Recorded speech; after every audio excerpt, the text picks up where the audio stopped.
Hello friends, welcome to my channel Sharmi's kitchen and blog. আজ আপনাদের সাথে আমি আরেকটি নতুন রেসিপি নিয়ে চলে এসেছি। কুমড়ো শাক দিয়ে আপনারা অনেকেই অনেক কিছু তৈরি করেছেন, কিন্তু আজ আমি কুমড়ো শাকের একটি সুস্বাদু চচ্চড়ির রেসিপি তৈরি করব, যেটা খাওয়ার প্রথম পাতে হলে খাওয়াটা একদমই জমে যাবে। তাই কিভাবে আজকে আমি কুমড়ো শাকের চচ্চড়ি রেসিপিটি তৈরি করছি, ভিডিওটি স্কিপ না করে আপনারা দেখতে থাকুন। কুমড়ো শাকের চচ্চড়ি করবার জন্য আমি কুমড়ো শাকগুলোকে ভালো করে কেটে ধুয়ে জল ঝরিয়ে নিয়েছি। আর এখানে আমি মটর ডাল ভিজিয়ে রেখেছি, আর আলু আর বেগুন কেটে নিয়েছি। কুমড়ো শাকে কুমড়ো দেবো না, তাই এগুলো দিয়ে আমি কুমড়ো শাকের চচ্চড়িটা করব।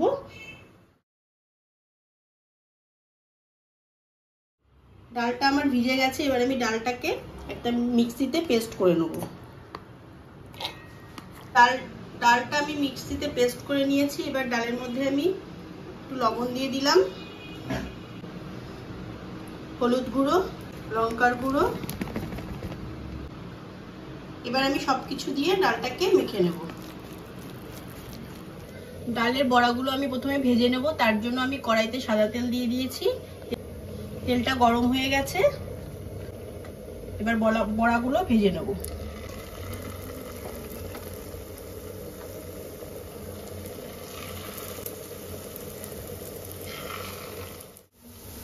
সব বড়াগুলো আমি এর মধ্যে দিয়ে দিয়েছি। এবার আমি এটা হালকা ব্রাউন করে একটু ভেজে নেব। এক পিঠ ভাজা হয়ে গেছে, এবার বড়াগুলো একটু উল্টে দেবো।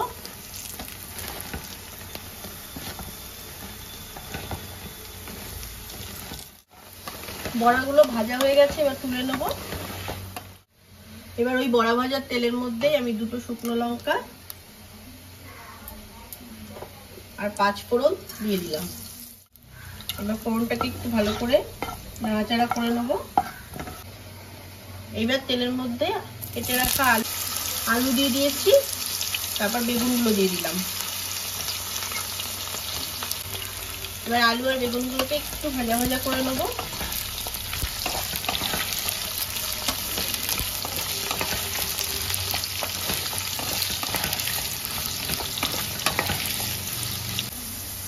আলু আর বেগুনটা হালকা ভাজা হয়ে গেছে, এবার এর মধ্যে একটু হলুদের গুঁড়ো দিয়ে দিলাম, একটু লবণ দিয়ে দিলাম। এবার ভালো করে মিশিয়ে নেব।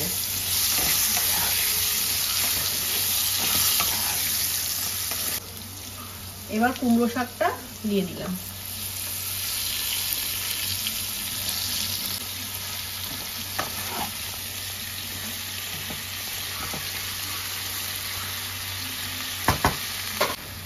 এবার শাকটা আলু আর বেগুনের সাথে ভালো করে মিশিয়ে নিয়েছি।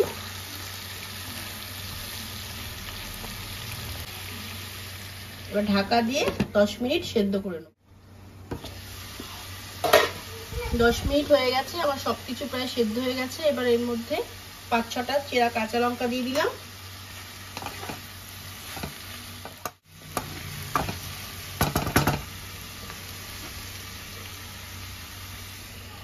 এবার আরো 2 মিনিট সেদ্ধ করে নেব।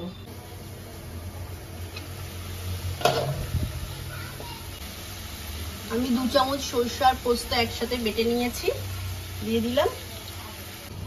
যেহেতু এটা নিরামিষ তরকারি, তাই জন্য এর মধ্যে একটু চিনি দিয়ে দিলাম। এবার সবকিছু ভালো করে মিশিয়ে নেব।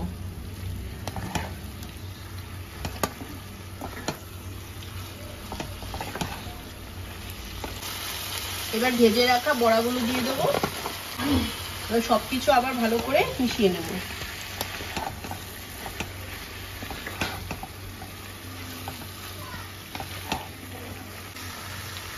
এবার ঢাকা দিয়ে আর 1 মিনিট রান্না করব। তাহলে ফ্রেন্ডস, আমার এই কুমড়ো শাকের চচ্চড়িটি রেডি হয়ে গেছে। আপনারা এইভাবে করে দেখবেন, খুবই ভালো লাগে খেতে। এবার আমি এটা নামিয়ে নেব।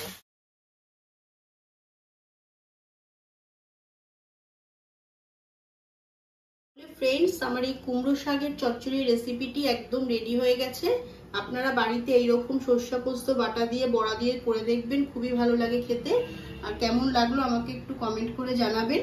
আর আমার এই ভিডিওটি যদি আপনাদের ভালো লেগে থাকে, তাহলে আপনারা লাইক, কমেন্ট, শেয়ার, সাবস্ক্রাইব করবেন।